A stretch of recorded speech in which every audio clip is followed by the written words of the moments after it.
बहुत समय पहले की बात है। एक घना जंगल था। उस जंगल में 4 अच्छे मित्र रहते थे। एक हिरण, एक कछुआ, एक कौवा और एक चूहा। चारों एक दूसरे की मदद करते और साथ में खुश रहते।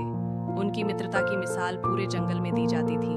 मित्रों की दोस्ती हर रोज चारों मित्र मिलकर खाते पीते और खेलते।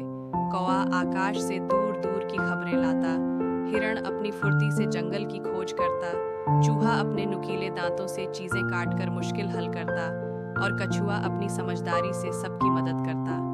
एक दिन का हादसा। एक दिन हिरण भोजन की तलाश में जंगल में दूर निकल गया। तभी एक शिकारी ने उसे देख लिया। वह हिरण पर जाल डालकर चला गया। जब हिरण को अपने ऊपर जाल महसूस हुआ तो वह बहुत डर गया और मदद के लिए अपने दोस्तों को पुकारने लगा।